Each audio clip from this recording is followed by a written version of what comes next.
Students, कैसे हैं आप? My name is Iqra Malik. I am here to teach you physics class 9th। जो students मेरे चैनल पे न्यू हैं वो जल्दी से मेरे चैनल को सब्सक्राइब कर लें, मेरी वीडियोस को लाइक किया करें और कमेंट में ज़रूर बताया करें। स्टूडेंट्स, आज हम स्टार्ट करते हैं चैप्टर नंबर 2 का topic graphical analysis of motion. तो आइए चलते हैं आज के लेक्चर की तरफ। Chapter number 2 kinematics and the topic is 2.5 graphical analysis of motion. Graph is a pictorial way of presenting information about the relation between various quantities. Graph क्या है? ग्राफ एक पिक्टोरियल वे है डिफरेंट क्वांटिटीज के relation को present करने का। Okay, graph में basically हम एक पिक्चर की फॉर्म में आप किसी भी क्वांटिटी का जो रिलेशन है आप उसको आपस में प्रेजेंट कर सकते हैं। Clear? Variables, the quantities between which a graph is plotted are called the variables. Obviously graph हमेशा कोई दो क्वांटिटीज के दरमियान प्लॉट किया जाता है। अब ये जो क्वांटिटीज हैं जिनके दरमियान आप ग्राफ प्लॉट कर रहे हैं उन क्वांटिटीज़ को आप कहते हैं these quantities are called variables. इनको वेरिएबल्स क्यों कहते हैं? आपको वेरिएबल्स का मतलब पता हो, दैट इज़ टू चेंज। और ये जो वेरिएबल्स क्वांटिटीज़ हैं ये फर्दर दो तरह की होती हैं, independent quantity and dependent quantity. हमेशा ग्राफ पर हम जो दो क्वांटिटीज़ प्रेजेंट करते हैं उनमें एक क्वांटिटी हमेशा इंडिपेंडेंट होती है जो किसी पर डिपेंड नहीं कर रही होती, और दूसरी क्वांटिटी हमेशा डिपेंडेंट होती है जो कि उस इंडिपेंडेंट क्वांटिटी के ऊपर डिपेंडेंट कर रही होती है और वो उसके अकॉर्डिंग वेरी कर रही होती है। So there are two variable quantities, that is dependent quantity and independent quantity. अब हम बात करें डिपेंडेंट क्वांटिटी की, तो डिपेंडेंट क्वांटिटी बेसिकली किस तरह से डिपेंडेंट करती है? अगर हम डिस्कस करें टाइम एंड डिस्टेंस को, अब टाइम जो है वो किसी भी चीज़ पे डिपेंडेंट नहीं करता, दैट इज़ इंडिपेंडेंट क्वांटिटी, कि वो चल रहा है चाहे आप काम कर रहे हैं या नहीं कर रहे, या आप डिस्टेंस कवर कर रहे हैं या नहीं कर रहे, तो टाइम जो है वो टोटली चल रहा है। सो हम कहेंगे कि टाइम क्या है, that is a independent quantity.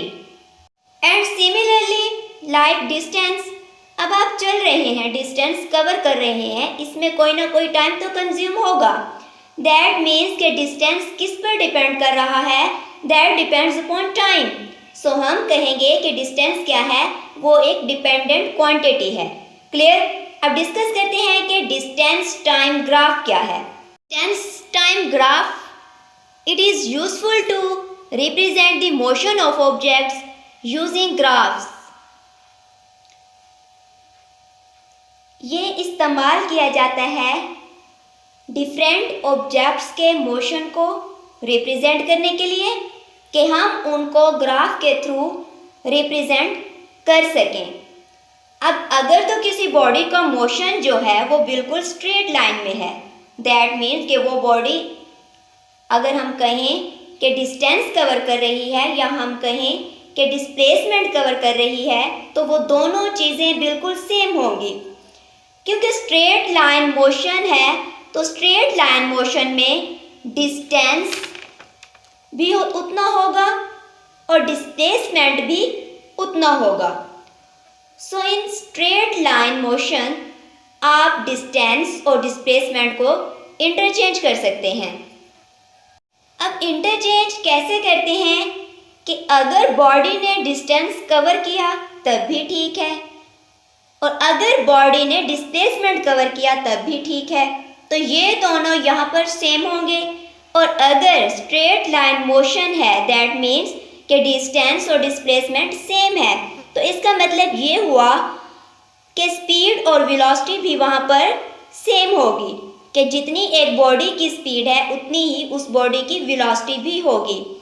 Just because of this distance and displacement यहाँ पर सेम है, तो हम कह सकते हैं कि इस केस में आप स्पीड और वेलोसिटी को भी इंटरचेंज कर सकते हैं। In a distance time graph, time is taken along horizontal axis while vertical axis shows the distance covered by the object. एक डिस्टेंस टाइम ग्राफ में आप टाइम हमेशा हॉरिजेंटल एक्सिस पर रिप्रेजेंट करते हैं। So this is the horizontal axis and this is the vertical axis. और ये जो वर्टिकल एक्सिस है, इस पे आप हमेशा डिस्टेंस शो करेंगे। अब यहाँ से ये बात क्लियर हो गई कि जो भी इंडिपेंडेंट क्वांटिटी है वो हमेशा आप हॉरिजेंटल एक्सिस पर रिप्रेजेंट करते हैं, और जो डिपेंडेंट क्वांटिटी है वो हमेशा हम वर्टिकल एक्सिस पर रिप्रेजेंट करते हैं। और वर्टिकल एक्सिस जो है वो डिपेंडेंट कर रहा होता है हॉरिजेंटल एक्सिस वाली क्वांटिटी पर। स्टूडेंट्स, ये था हमारा आज का लेक्चर। नेक्स्ट लेक्चर में हम इसी टॉपिक के कुछ केसेस को डिस्कस करेंगे। आई होप आपको आज का लेक्चर क्लियर हो गया होगा। अपना बहुत सारा ख्याल रखिएगा। अल्लाह हाफिज़।